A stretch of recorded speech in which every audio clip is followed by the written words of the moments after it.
Hi guys, welcome to the Oppressed and Opinionated podcast with your host Shania. And Jasmine. Today we are doing our self-titled podcast, Oppressed and Opinionated. And we are going to be talking about some fun things. We're going to talk about our New Year's resolutions and if we have any. And we're going to discuss what oppression means to us. So Jasmine, do you want to take it away? Yep.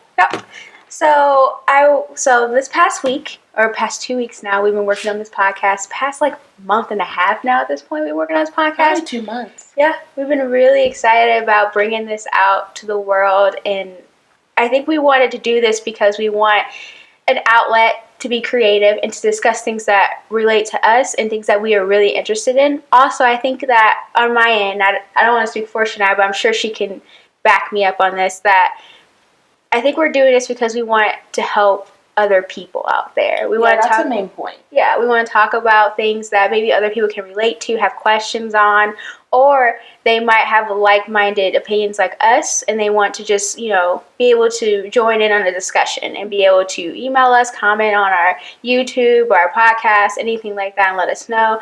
I think also I want to help women and girls that might have looked like me when they were younger or went through the same struggles that I have went through or currently going through.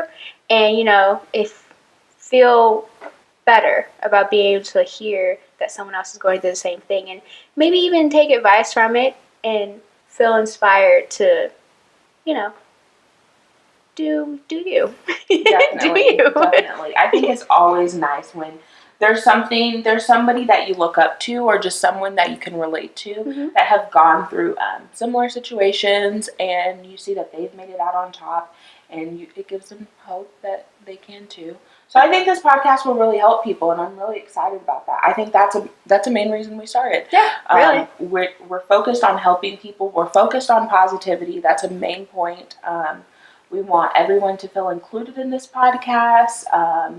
We're not excluding anyone. We're focused towards helping everyone in our community. So we're really excited about that. Yeah. Today in this podcast, we're going to really get down to and talk about the word oppression and what oppression means to us and maybe some of the different types of oppression that we've heard about or witnessed. And I think the first big one for us, we're just not going to really go into it too much because there's going to be a later discussion down the line that we're going to go really deep into, is racism and also colorism. I think that's things that we have witnessed and gone through ourselves. So I think that's a type of oppression that we can really discuss on. Yeah. I've never really racism has happened to me, but it's not been as extreme as colorism. That's on my end. Right. And I feel the opposite. And I think that's unique because we grew up in the same town. It's just how it went. Yeah. So I think that's really interesting that we grew up pretty close in proximity, but we have two different experiences. And I was born in Chicago, and I moved out of Chicago when I was 7. So you would think that I would maybe have dealt with racism at some point, and maybe I have. I just don't really remember it. Right. But it was definitely colorism because I always felt like my skin was too dark. Right. I always felt that way until, recently, and I'm I've grown more into my looks and have more confidence in, because this is just how I look and I should really just embrace that. Right. And that's kind of where I am in my life right now. But yeah, that was what I had to deal with. I dealt with that a lot. Yeah. Yeah. Yeah, I don't really even remember any instances of colorism. Definitely racism. Just because we kind of live in, where we live is kind of weird. It's a college town, but it's kind of rural, but it's kind of urban, but it's kind of diverse, but it's kind of not. Yep. So it's really interesting, the demographics of where we live. Because I think also in the town that we live in, it is like that because I think that there's so many different people, but those people tend to stay within the people that are like them. Right. I think that happens a lot. Right. I do think there are times where, people do go outside the comfort zone and you're going to meet all types of different people when you live in our town. But for the most part, they all kind of stick together. Yeah, for the most part. So I think that's why it could be like that here. It's urban but rural, because it's a town, but if you leave like 10 minutes outside of the town, you can like see like wide fields and cows and stuff. But then like and then the same thing with like the college is like its own like its own little like its own like town almost. Right. There's not much like commingling between college students and like townies. Yes, exactly. So I think that's why it's. That's an interesting point. And also we were raised in very different situations, just like location wise where we lived in the town, and I think that plays a big role into it as well. I can see that. So we'll go into that because I think those are interesting stories.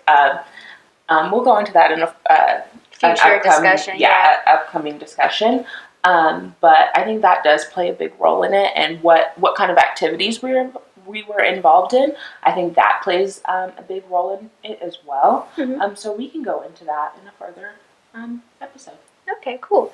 I think one major type of oppression that I think everyone has felt at some point is sexism, especially women, of course. Mm-hmm. I feel like sexism, and like what's interesting about it is like most websites that I like looked on, or when you hear about sexism, you instantly think of man oppressing women. Like, do you? Yeah, for the most part, even I do, but I think that women are capable of being sexist, but I think for the most part, men are. If a man is sexist, he's like aggressive about it. Like, I'm the man of the house. I do this, I do that, and you do as I say because you are the woman. Okay.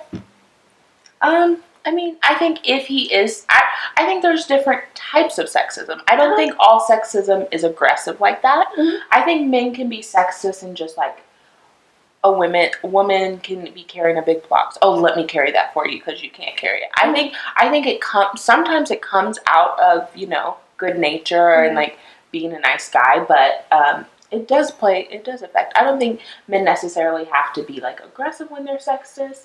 But it does happen that way. Okay. So that's interesting because, like, most of the time, like, when I think of a guy who, because, I'm small. I'm 5'1", and I don't have any upper arm strength. When the guy comes up and he sees me carrying all this stuff, mm-hmm. and I'm like, and he says, hey, let me carry that for you because you look like you can't carry it or you can't carry that. I take that as, like, a nice guy move. Well, I think there's a difference. If he says you look like you can't carry it, that's him being sexist. But if he wants to carry it for you because he values you, he values women, I think that's chivalry. So I think it can be either way. I agree with that. I think that's really cool. Do you think that, I know that women, it doesn't happen that often, but do you think women can be sexist towards men in any way at all? I do. I can't think of any any instances right now, but I do think women are capable of anything that men are. So that's true. If men are capable of being sexist, then women are. I agree. I think a form of it can be like, because sometimes I think we've all said it. We've all said the quote, "Men are dumb." Like I think we've all like that's just like a norm, and I think that some women, actually think that, and I think they treat men like that. Like you're not gonna know. They call the shots. The women calls the shots. Yeah. Like we're doing this time. You need to be ready at this time. Treats him like he doesn't know how to run anything. He's not gonna get anything right. So whatever, because he's a man and he's lazy, mm-hmm. and it could come off of like his personality and how he's shown you, mm-hmm. and you might be like, well, I gotta step up because he's not gonna do it. But sometimes I think it's just like the idea of men are not as intelligent, even though they think they are. Right. Yeah. So, but of course, all men and women are equal in my head. I think that it should be based on more so of like who they are as a person, than rather than what their gender is. And I agree. So what do you think of like gender roles? I think gender roles play into feminism, which plays into like everything kind of interconnects with each other. I personally, some gender roles I don't mind. I kind of like gender roles. I know some women hate them. They're not for them. They're against them. But personally, I don't mind certain gender roles like the man takes out the trash. Mm-hmm. I'm okay with that gender mm-hmm. role. Like, there's just certain things that they don't bother me. What about you? Well, some things that some things bother me, some things don't. Same thing. My last boyfriend, I think I had, like, the gender roles are off with us. But my current boyfriend, mm-hmm. he's very, like, he wants to take care of me constantly, which bothered me at first. It really bothered me because I was like, I can take care of myself. Right. I don't need you to pay for this. Right. I don't need you to pay my bills. I could do this by myself. But then I started understanding that it wasn't him being like, I'm the man, I should do all this stuff. It was more him like, I just want to see you, or like that you're okay. I want to make sure that, you know, you're stable and that you're good to go. And if I can have anything to do with you being okay, I'm going to do that. As like your boyfriend. It's more so not because he's a man, it's because he just cared about me altogether. Right. But like I think that some cases gender roles are okay, and then in some cases gender roles are like, what? Yeah. Like why? Like stay-at-home dads are just as capable of stay-at-home moms. Like a man should be able to say, you know what, I'm tired of working and my wife makes all the money and I am fine with it. I think that is, if a guy can do that, that's great. That's do you. That's great. I think if you're okay with that in your relationship, then that's fine. It's nobody else's business but yours, you know? I mean, it's not hurting anyone if the guy stays at home. Children need their fathers as well, so certain things are silly like that, but other things I'm okay with. I also like sexism in the workplace. I think the major thing is that in some jobs men get paid more than women. So, and that bugs me. Like two people that went to Harvard, a man and a woman, and they go and work for the same law firm. Mm-hmm. The man might be getting paid more than the woman, and that's crazy, to me. Right. But when you're a lawyer, you have a lot more capability of setting your own price. You could, you know, just work for yourself, be self-employed. You don't have to work under a firm. So I think, and I also think that's a good point. I also think that there's a lot of discrimination, like classism. Mm-hmm. Is that on your list? Yeah, that is. Okay, so we'll bring it up. Momentary interruption. Yeah, and so like with classism, the idea of classism is that wealthy or influential people come together to oppress people who are not as well off as them. Right. So I've dealt with classism before in my own way, not in a very like, you know, rich people came at me a certain way. Right. They came and like aggressively tried to like bully me. No, it was more of like, I dated this guy back in junior high, and his mom was a lawyer, and I don't know what his dad did, but I knew that they lived in a nice neighborhood in town, and that he always had like the best clothes. Like he wore Levi's and Hollister and Abercrombie and stuff. And me, the way I grow up, like my parents are like well off now, but like the way I grew up, they were not. That wasn't the case. So you know, I wasn't wearing like the most stylish clothes, and I didn't have like, I think I had like a flip phone or like a generic touchscreen phone or something like that. So, like, we broke up. Momentary interruption. Yeah, so, like, one of those generic, like, phones that, you know, back then weren't cool. So, we broke up, and I don't really know what over. I think it was just, like, we were young. I was, like, 13, 14 years old. Like, no relationship. Even in my mind, I knew no relationship I was going to get into at that time was going to be serious. Right. So, we broke up, and I think that from that point on, he just started acting different towards me. Like, he would mention my hair, and he would mention my clothes, and how, you know, my phone wasn't new, and he'll be like, ew, you're wearing what type of clothes, and ew, what type of phone is that, and ew, like, he just made me feel like I wasn't as good as the other rich girls. So do you think classism is a form of bullying? I definitely do. In my case, it was definitely a form of bullying, but I think that it is. I think all type of oppression is a form of bullying in a type of way. What do you think? I think I can agree with that. Yeah. I think that any time you try to put someone down for anything, it's a type of bullying. Right. Which we could actually talk about that in a later discussion. We can go into that, and if we've ever dealt with bullying ourselves in school or anything like that, and how we kind of got over it, or how we kind of moved on from it. Yeah, that's a good idea. Did we say the definition of oppression? No, we did not. The definition of oppression, it's a noun, obviously, but the definition of oppression, there's a few different that I got off the website, but it's actually kind of the same. So, like, the first one is prolonged or cruel unjust treatment or control, which I think happens with, that sounds like domestic violence, or I don't even think it has to be that. I think, so an example, this happened to kids all the time in high school. You'll be able to remember this. So if a kid who didn't have, I mean, they might have had like a reduced lunch or whatever the case may be. If they didn't have money in their account, they weren't allowed to eat. They would get their tray, they would go through, put their number in. The lunch lady would say, you don't have any money in your account. You have to put the tray back. And then we would watch all the time. Kids would have to empty the food, not like good food, into a trash can.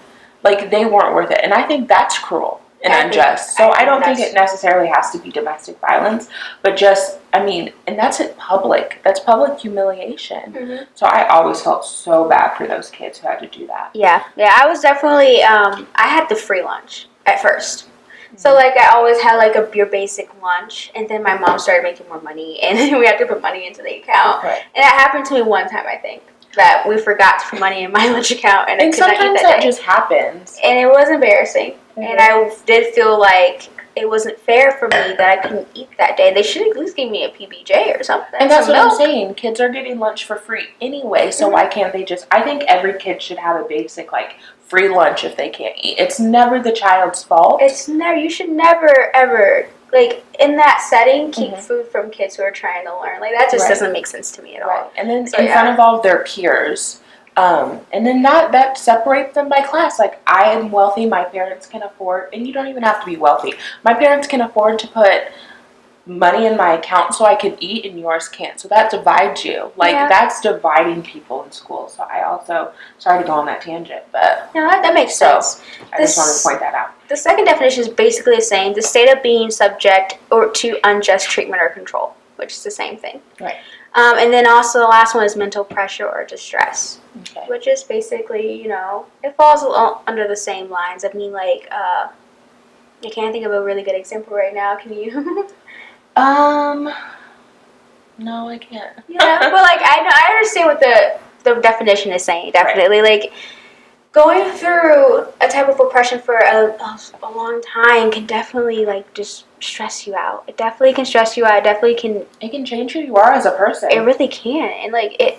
And being under that type of pressure, like the only thing I can really think of is like being slavery, also like a really good one. Slavery, sometimes slaves knew at the beginning that this was wrong, and then it was such a thing that they just kind of accepted who they were. They just kind of accepted, well, I'm just going to be a slave today or die. Also, like I used to run a club at school called, I don't forget what it's called. I tried to forget about the club, honestly, because I ran it, and it was, the way the teachers treated me, when I didn't do something right, it put so much pressure on me to feel like I had to do everything correctly. And when I didn't, at the end of the club, at the end of the year, I'm trying to remember what the name was, at the end of the year, they let the students tell us what we did wrong. They didn't tell us anything that we did right. It was basically a hate bashing session where they're like, teachers just sat there and watched, and it was in high school. Oh my gosh. Yeah, the teachers were like, so now tell them what you think they did wrong this year. They didn't say, okay, you guys did this. Like, I'm totally okay with constructive criticism. I'm okay with that. But, like, just constantly telling me what I did wrong, and you didn't congratulate us on anything that we did right. We got events going. What kind? Oh, so this was just a club. Yeah, It was the same club that I'm really trying to remember what the club was called, but I also don't want to throw it out there. People know I'm talking about them.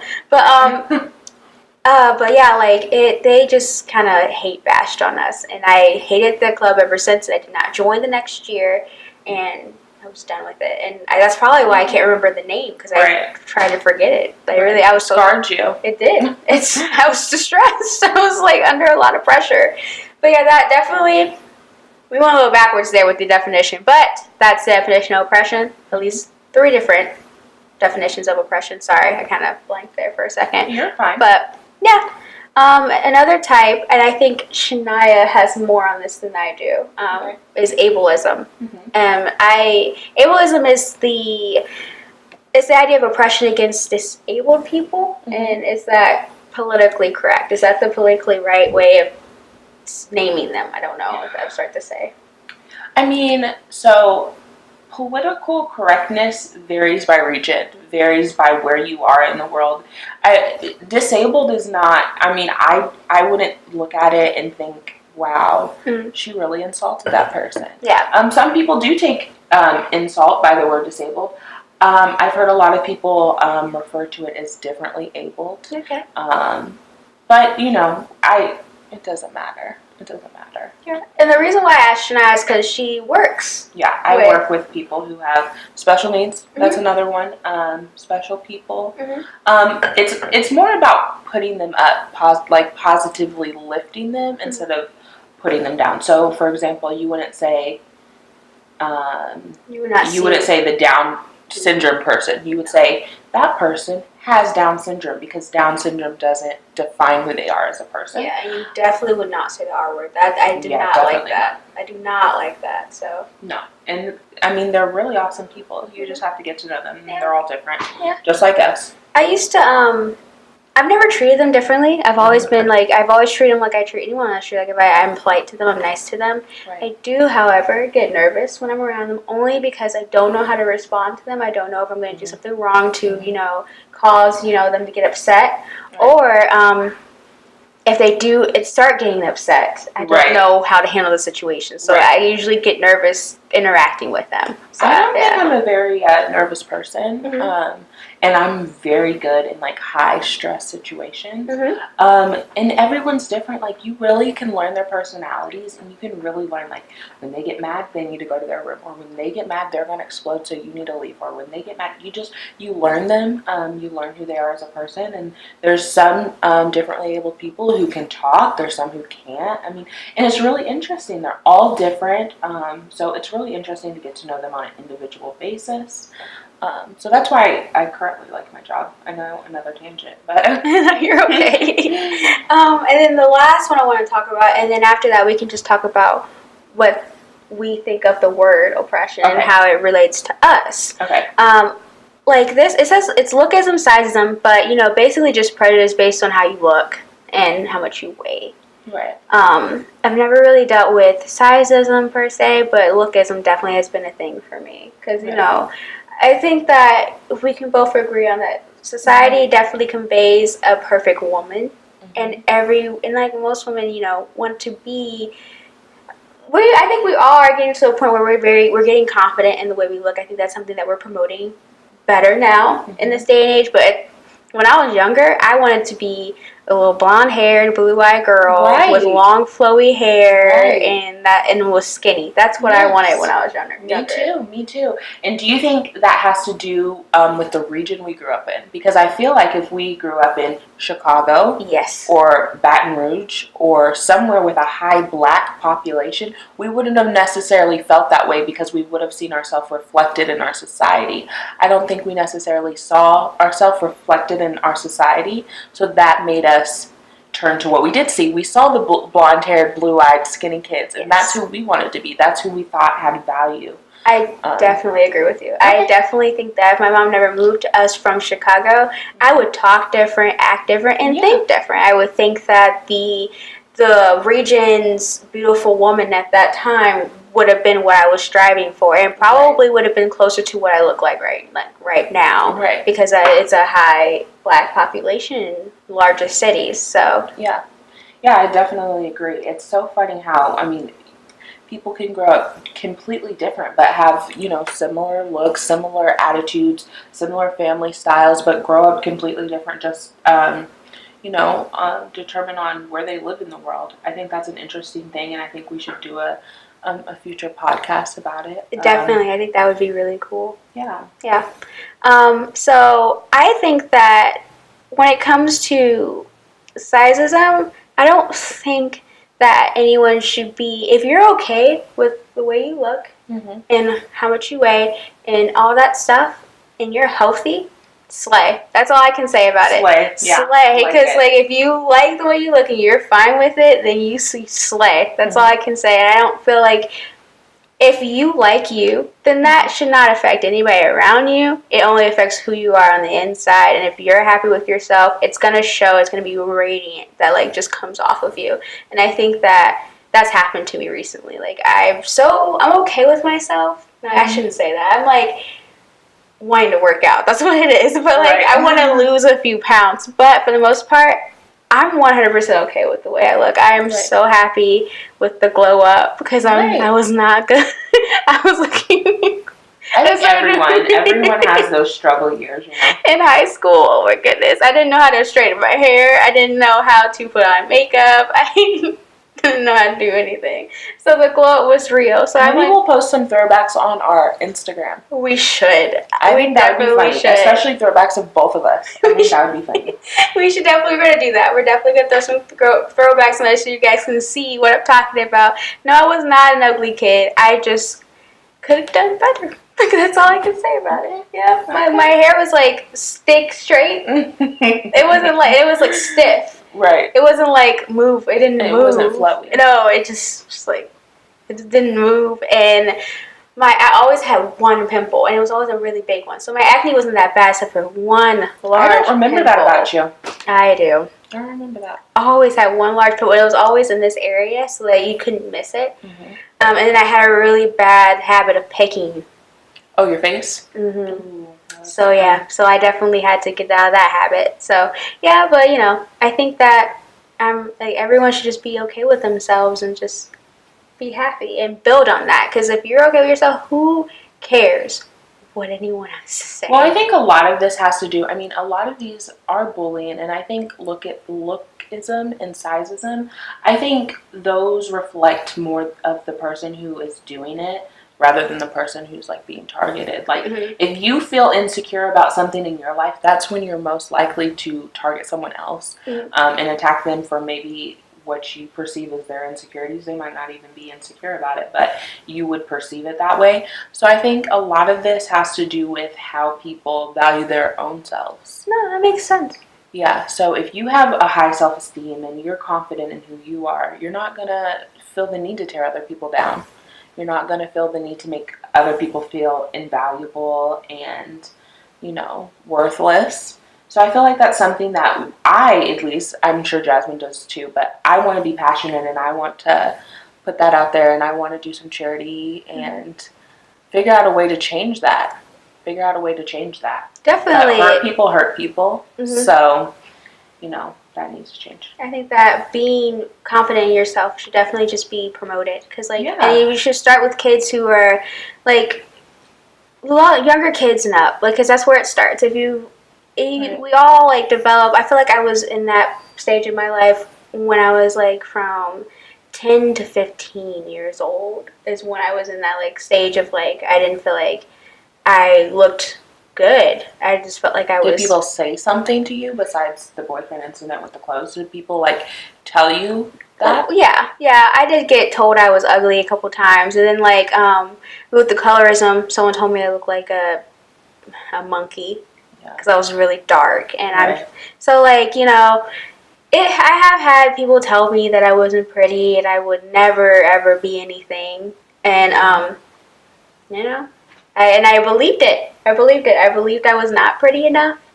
And I really believed that I wasn't going to be, no one liked me and I would never find a guy. But then, you know, I grew up and I was like, actually what happened was epiphany. Like, I looked in the mirror one day and I was like, I'm actually really pretty. I don't know what they were talking about. And that's what happened. Right, and that's really sad that people go through their lives, at least their younger portion of their life, where they should be happy and having fun, feeling that way.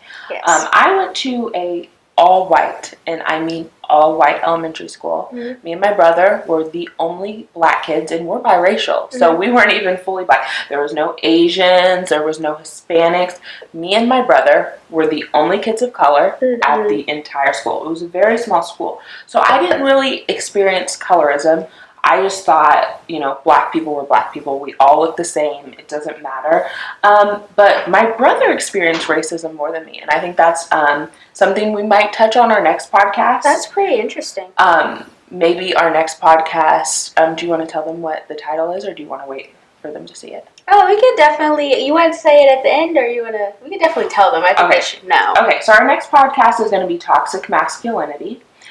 So Brayden, that's my brother, he experienced racism more than I did. I made friends. I think girls can have a tendency to just be more to be nicer and more welcoming. But he definitely got called the N-word. He got called Oreo boy. I mean, it was bad. I went to teachers, me and my brother. So when he was in 4th grade, I was in 6th grade. So I would go to teachers. I would stand up to these boys like, don't talk to my brother this way. And they would be kids in my grade targeting my brother. And there was a lot of like talking to principals and teachers, and a lot of that went on during his elementary school life. But I think a lot of that, those kids didn't have the best home life, Yeah. And so, that had nothing to do with my brother, and it sadly affected my brother. And I know those kids, most of them now would regret their behavior, and wouldn't stand up for it. But that's what happened. Mm-hmm. They were hurt kids, and they hurt my brother. I didn't really experience racism at all, I don't think, in that school. Okay. I experienced it in that time period outside of the school, but I can't recall a time where I like felt like I stood out because of my race. Like sometimes I would forget. Like so, So nowadays I forget. Like I don't forget, but I used to notice if I was the only black person in the room. I immediately would be like, okay, I'm the only black person in here. But now it's just like I'll notice it maybe like let's say I'm going to school. And, like, I'll notice it maybe halfway through the semester. Oh, man, I'm the only black person in this class. I didn't know that. But, yeah. And also, like, that's interesting because my brother and my 2 brothers, Joel and Javon, I'm the oldest. They're very social. They are always more welcome than me and my sister. That's interesting. Yeah. I was really quiet. I don't really go out this is a flaw of mine. I don't really go out my way to talk to people I don't know. Right. I get really nervous. I feel like I'm gonna say something that I shouldn't say, and I get nervous in talking to people I don't know. I'm like if it's someone who just wants pleasant conversation, I do that. But like I won't go to them first. They'll probably have to come to me. My brothers though, they're really good. They'll make friends immediately. Right. It's interesting. Right. And I was always jealous of it because like they were just so like. We went to like I want to say 10 different schools. Oh my god! In my 12 years of like living with my parents, like not 12 years, like 12 years of schooling. I'm sorry, but like yeah, they would always come home first day of school with a bunch of friends, and I would come home and be like, yeah, I was that awkward black girl in the corner, because like at that time I noticed things like that. So, me being the only black girl in the classroom. Well, when I was younger, I wouldn't notice that. I wouldn't know, and then maybe like when I was 13, I noticed, and that's exclusively what I focused on. And now it's like you said, like halfway through a semester, I'll be like, oh crap, like there's no other black people in here. Get out. But get out. But so yeah, that's interesting. Do you think the diversity or how the makeup of the school played a part in your brothers being more social? Because I think black men are looked at as cool. They're looked at as people want to be their friends. Yeah, I can see that. I think how the school was made up, their makeup, I think that could have played a part in it. I think black girls are either looked at as weird or mean or stuck up, so people try to stay away, or angry, so people try to stay away from us more. I think we have to work a lot harder to make friends, especially friends outside of our race. Yes. Than black males, because white males want to be friends with black males, Hispanics want to be friends with black males. And this is like, I'm not trying to stereotype it. This is just like a general thing. It's not this way in all cases. Yeah. But from my experience, and I'm sure your experience as well, like this is what I've seen. So I think that could have played a part in how they're more out there and make friends easier. Yeah, I definitely think so, because like it is harder for. Because I think that when people talk to me, they expect me to act a certain way, and I am not like that. So they're like, you're not angry, or you're not like using your hands all this much in my face, like which is a stereotype. We're not everyone's like stereotypes of their race, and I think that is something I've run into a lot. Yeah. People expect me to act a certain way, and I'm like, I don't act like that. I mean, I can. if I'm angry, but I don't. It takes a while for me to get angry. So. And everyone's allowed to be angry. Yes. I feel like that's something that's like put on black girls. Like, you can't get angry because then you're going to look like the angry black woman. Yeah. And I think black people or some black females might feel like, man, I really need to tone it down a little bit. Yes, but I definitely feel like I don't feel like that's like put on white women. Like, if white women get upset, they're allowed to show that they're upset. You know what? I agree with that. I do. I really do, because I refrain from getting angry because I don't want it to come off like I'm crazy. Like I really do. I used to pop off a lot in high school. I used to. Like, if someone said something to me I didn't like, I would instantly go off and be what people thought was like an angry black woman. But now, because I'm like, I don't want to be looked at like that, I refrain from. I like take a deep breath, and I'm like, I don't want to say anything because they're gonna try and say, ma'am, calm down. And I'm just like sitting here looking like, I'm just telling you that I don't like appreciate you telling me this or something like that. Do you feel like that's a good thing? The way I look at it, I should be able to get angry. If I'm going to get angry, I should be able to get angry without being labeled the angry black person. Or if I go into a restaurant and you give me shitty service and I give you a shitty tip, it's not because I'm black, it's because I'm a human being and I expect the same level of service as everyone else. So used to, I would leave a great tip no matter what. Yeah. I didn't want to be looked at as the black person who didn't tip or the black person who left a bad tip or whatever the case. So I would always leave a good tip. Now it's based on your service. Like a white person leaves a tip based on your service. Like I shouldn't have to compensate for my race. My race should not have anything to do with that. So I refuse to compensate for being black. I refuse. I agree with you. I'm the same way. I tip based on your service. If I order and then you give me my drinks and then you don't check on me between the time of my drinks and my food, or you don't check on me trying to get my food to when I'm leaving, you only come to give me the things I ordered. You haven't checked on us at all. You haven't, like, we just went to a restaurant the other day, me and my boyfriend, and he took our order, forgot to give us our pitcher of beer, and we had to ask another guy who brought our food out, not our waiter, some other guy brought our food out, and we had to ask him to get our pitcher of beer, and then he didn't check on us at all until we needed to check. Right. So I don't know what my boyfriend tipped him, but I said he ain't getting no tip. But I don't know what my boyfriend tipped him. So I definitely on you. But I do think that it's good. Everyone should be able to express their anger. But I think that, and I know this is bad, I think that black women should think before. Like, think about how they're going to say what they're getting ready to say. Because you should be able to say, this upset me. I think that you should know this. But you should think about how you're going to express it before you say it. Because it's so easy for us to be labeled that. It's so easy. So, like, I just saw this video on Twitter of this black couple. Okay. And they were in, like, Journeys. Okay. I don't know if you've seen it, no. But and I don't know what all I saw was what they did, but they could have done something could have been done to them that made them get to this point. So I'm not saying what they did was right or wrong, but I'm saying how they expressed their anger was not the way to go. They the part of the video is they start and there's a girl yelling. The black girl's yelling, and the black guy just starts swinging over the counter. I don't know what happened. He starts swinging at one of the white sales associates inside the store, and then the black girlfriend pulls him back and is like, hey, let's calm down, let's get out. But then she starts popping off, and then the black guy, he's just throwing things all over the store, pushing merchandise on the floor.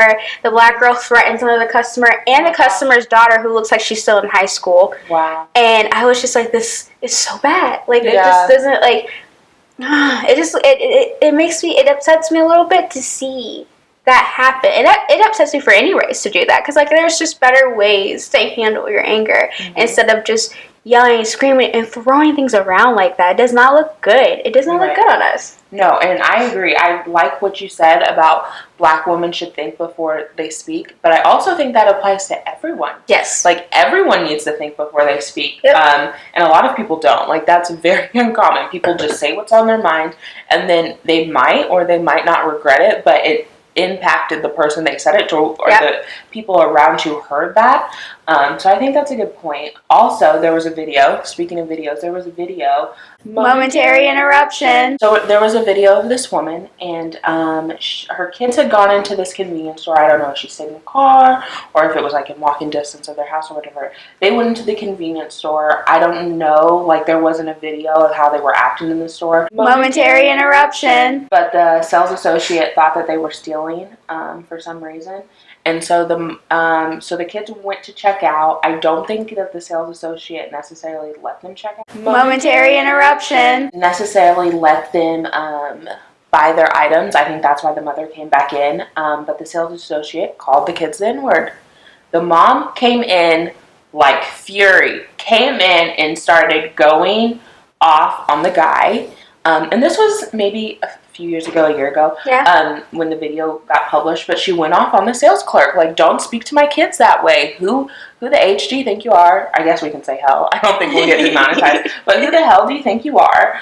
And so I shared that, and I'm like, I praise the mom for standing up for her kids. Definitely. And then I got a comment from someone saying she shouldn't have acted that way in public. Like, that's not something to celebrate. Her behavior was unacceptable. And I think that there's a time and place in society where you do need to hold yourself to a high standard. Yeah. But I think you don't play about your children. I don't have kids, but I know when I do, if I do, I'm not going to play about them. Like, don't call, and the N-word is like one of the worst things you can call someone. It is. It's just not okay. And these are children. They look to be about 8 and 10. Like, it wasn't, they weren't 14. They weren't like bad, unruly teenagers. They were little kids. Oh, man. And they got called the N-word, and so she went off on him. And I celebrated that. Yeah, when you go into the store and you see something like that, it makes your shopping experience a little bit uncomfortable. But imagine how uncomfortable those children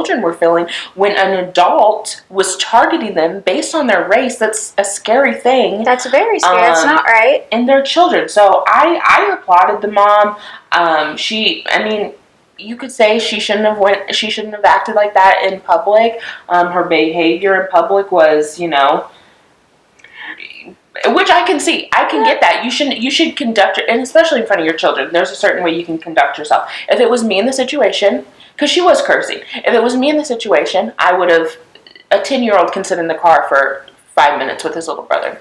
I think that's fine, especially if the car's parked out front. I would have asked my children to go outside the store, and then I would have cussed the guy out. Like, and then I would have called, corporate. I would have been on the phone. Like, that's who I am. I would have, what I would have done is, my mom is very, she grew up in Chicago, so, like, from the things that she's told me about her childhood, she usually does pop off. She pops off. And being her child, if I do something wrong, she pops off. So, the thing is but she did raise me to be, hey, watch what you do and say because of who you are and what you look like. Right. You will be judged based on how you conduct yourself in public. So don't let them label you. And that was something. Do you think that's fair? Like a fair weight that society puts on black children? No, it's not. It is not. Do you think white children get that? Hey, watch what you're doing because of what you look like.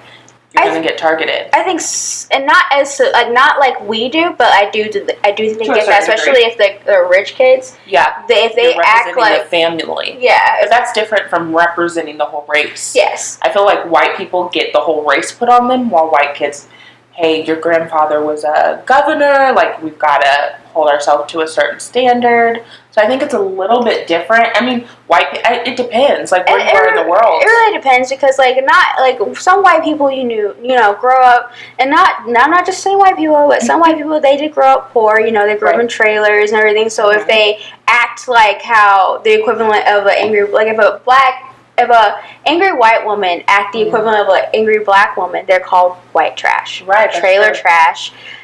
So, what if they're rich and prominent and they have a mansion and they're still angry? Then they're not called trailer trash. No, they're called... That plays into the classism. Yeah, they're called snobby, and they're called pompous, and they're called, they're saying, oh, you think you can get everything you want because you're going to throw money at it. Right. So that's not right either. But what I was going to say is, I think that I would have, like, anyone calls my kid the N-word, I might come out of myself. I'm throwing that out there. You should not do that to two kids that don't even understand what's happening. Like, right. an 8 and 10-year-old, come on, they might know, but they're like, what? I mean, they might know what the word is, but they haven't had, like, life experience with it, hopefully, at that point in their life. So it's, like, a brand new thing. Like, it has to be breathtaking at that point. And for an adult to ever target a child like that, I don't know if the kids That just makes them so low down for that. Right. You have to be such a horrible person. I don't know if the kids were misbehaving in the store or what. But if they're misbehaving, you say, please exit the store and come back with your parents. You tell them that their behavior is inappropriate and ask them to leave. It's not like they're 8 and 10, they're not 16, they're not going to challenge the authority. They're going to leave. Call their mom. Be like, hey, where's your mom? I would like to discuss that you guys are knocking over shoes over here. And you guys are, it looks damaging your property. Yeah. I don't know if they were doing that. They seemed like very well-behaved kids from what I saw in the video. Mm-hmm. Sorry, go ahead. No, you're fine. So, I don't know. There was one other video I want to talk about, and this has something to do with not even just black people, but, like, there's a white man, and he was in a department store, and he was targeting, I don't know if this is politically correct, Arabic woman. Yeah. And she was speaking her native tongue to another Arabic woman that was in the store, and she was a manager, talking to one of the sales associates, and the man got so mad that they were talking in a native tongue in front of him, because he was trying to buy a bag. I think what happened was he wanted to give a box, and they didn't have one for him. And she was trying to explain, the managers explained that to the other Arabic woman, and I guess he got mad and was telling them they could not talk in their native tongue in front of him, and everyone that was in the line. Was he older? He was an older white man. Stereotype. Yes. Yes. The stereotype, I've seen it. They get angry about that, and I think that's just, how the world was when they came up, like, this is America. He said that. He said, we live in America. I want them to speak English. But the funny thing is, America is a melting pot. It's supposed to be. Yeah, we have nobody who lives here was originally from here. Their ancestors, besides Native Americans. I was going to say Native Americans, but it's ridiculous. And I've had these conversations many of times with older people in my family. Like, we can't think this way. We kind of have to change the thinking, which is really hard of the older generation. It's kind of hard to change their thinking, but you want to, because you don't want them to be teaching the younger generations this is how it should be. We want to grow as people, but that's ridiculous.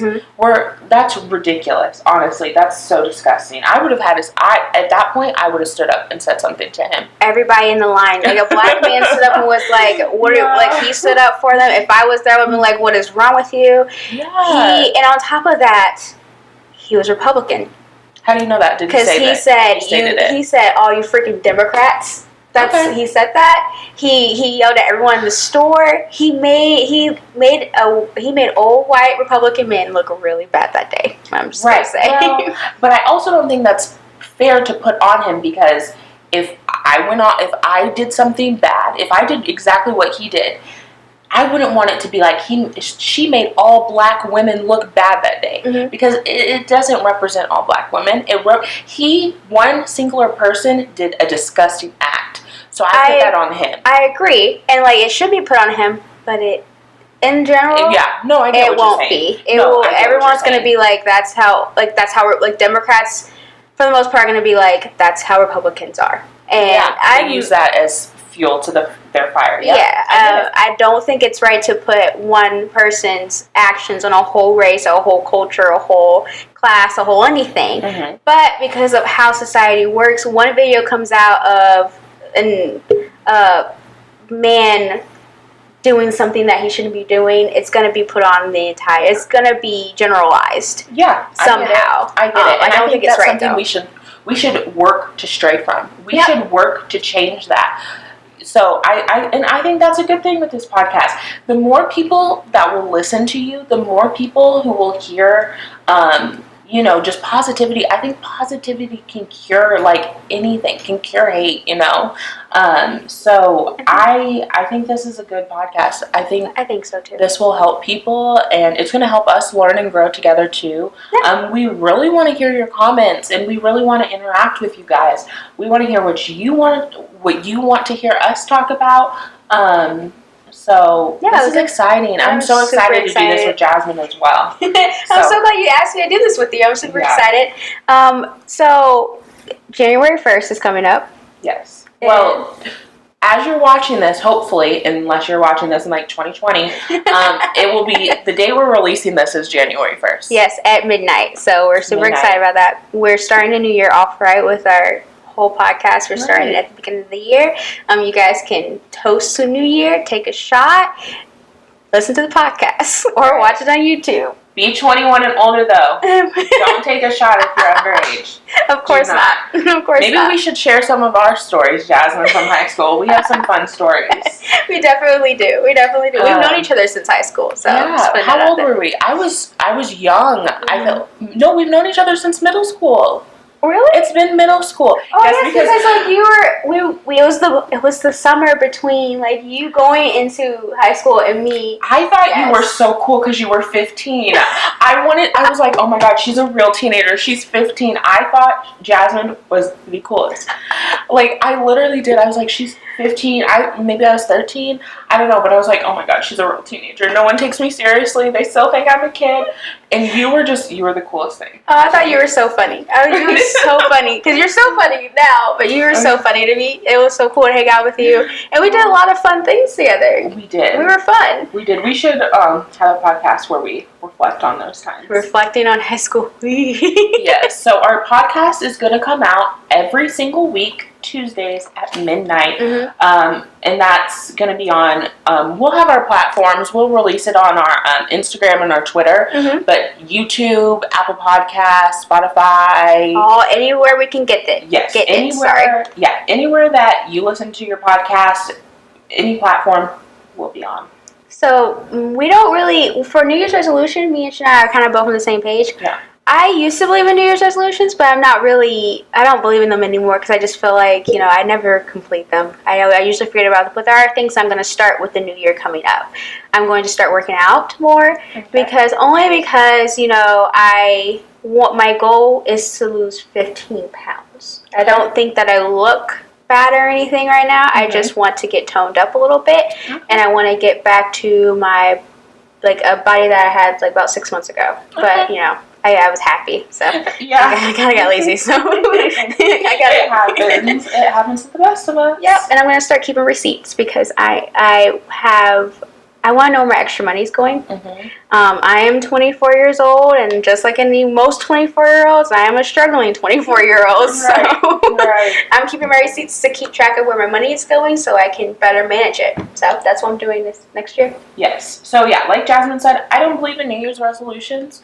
I feel like if you're really dedicated to start something, you're going to start it, and you're not going to wait till the new year. Mm-hmm. So I just think that they're kind of ridiculous. I think it's cute to say my New Year's resolution is blah, blah, blah, blah. It's cute to say, but, are you really going to stick with it through the entire year? Yeah. Probably not. But yeah, I got a personal trainer. Oh, yeah. I've been going to the gym. I was telling Jasmine before we started the podcast how my abs hurt from yesterday at the gym. The podcast is going to be a major focus for me in 2019. Yes. I'm so excited. So that's going to be fun. I don't really know of anything else. Do you have anything else? Nope, I do not have anything else.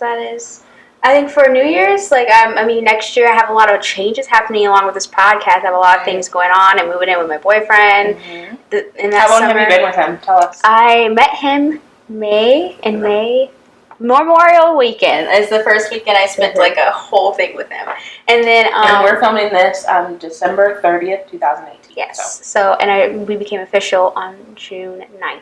Of this year, 2018. Okay, so that's about 6 months, almost 7 now. Mm-hmm. I've been with him, and he is the greatest boyfriend I've ever had. I have to give him that. Really sweet. Like I've had 3 now, but like out of all of them, he's definitely made me believe that not all guys are buttholes.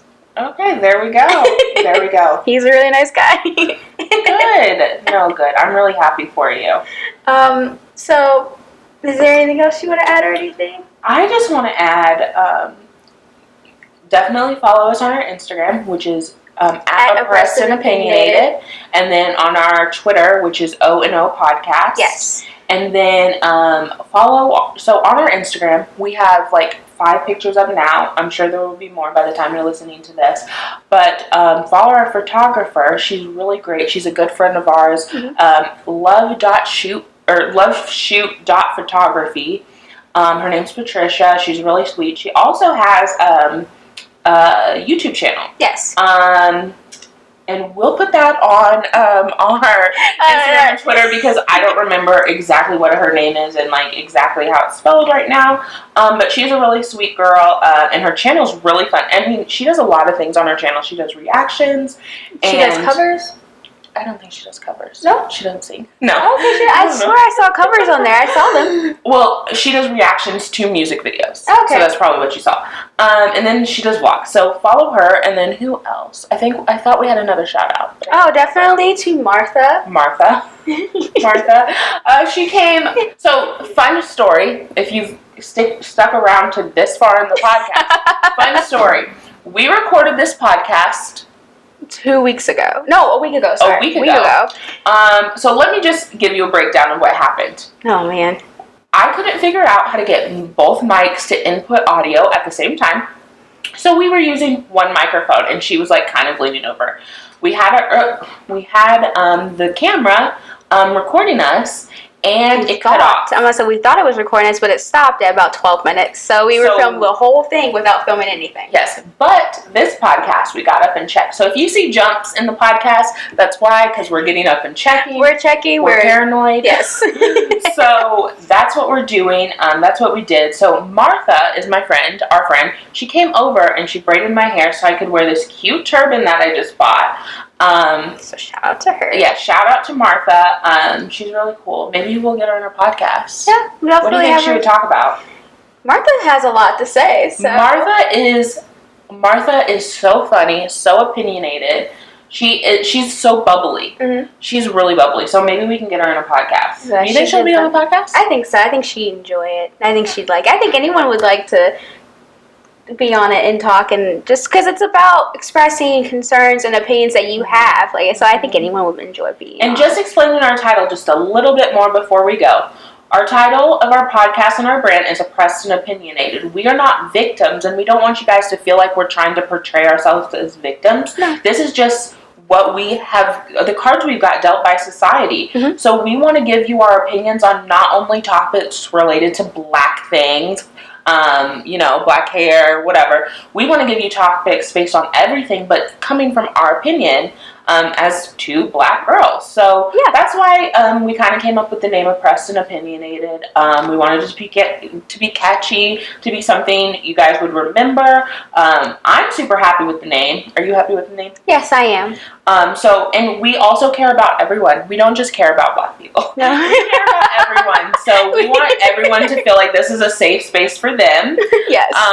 And a space that they can listen to. We're not going to target anyone on anything. No, we are not. We might say some stories about certain people, but we're not going to target groups. No, we're definitely not, because everyone is not the action of one person. Right. I guess that's what I'm trying to say. Mm-hmm. And also, things that we're not 100%, like, there are things we want to talk about that we 100% don't even know anything about, so we want to bring someone on that will be able to give us insight on those things. That we'll have episodes like that, too, as well, that we'll be able to open up our podcast to people, more than just people who look at us and relate to us, but people who, that have dealt with things that we necessarily haven't dealt with, but we want to make sure that we touch those subjects as well. There's good you can get from all different people. Even if you can't personally see yourself reflected in them, you can still learn from them. Mm-hmm. It's a crazy concept. I don't think people understand. You can learn from people who you can't relate to, you don't have anything in common with, but they're humans too. The one thing we can all relate with,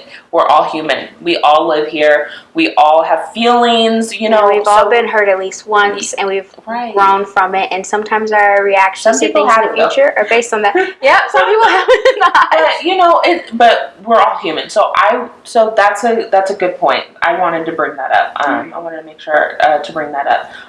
What else was I going to say? Were you going to say something? Oh, no. I thought you were going to say something. I don't know. Who's going to close this out? Okay, close this out. Bye. She wants to rush us off. No, I'm just joking. But okay. No, We are close to an hour, which was our goal, and I'm super happy about that. We were able to get to that point. But thank you guys for listening, and if you're watching, thank you for watching. Oh, I remembered what I was going to say. Sorry, we will redo the outro in just a second. If you have topics you want us to talk about, you can email us. We have an email at oppressedandopinionated@gmail.com. So you can email us what you think or what things you want us to talk about. And we also want to do questions at the end of our podcast. So definitely do all of that at that email address. Yes. Okay. Go, Jasmine. All right. So thank you guys for listening to our podcast, Oppressed and Opinionated. And if you're watching on YouTube, thank you for watching. Once again, to reiterate some information, our Instagram is at Oppressed and Opinionated. We have a Twitter. It is at O&O Podcast. Shout out to Patricia for the photography and definitely for helping us out because she helped me out with this camera so much. I texted her a billion times. She's awesome. Thank you, Martha, for coming over and making us feel good right before we did our podcast last week and doing Shania's hair. Yes, thank you. And please, guys, email us with your questions, your thoughts, and anything that you want us to talk about. At oppressedandopinion@gmail.com. Thank you guys for listening. We'll see you guys later. Bye. Bye.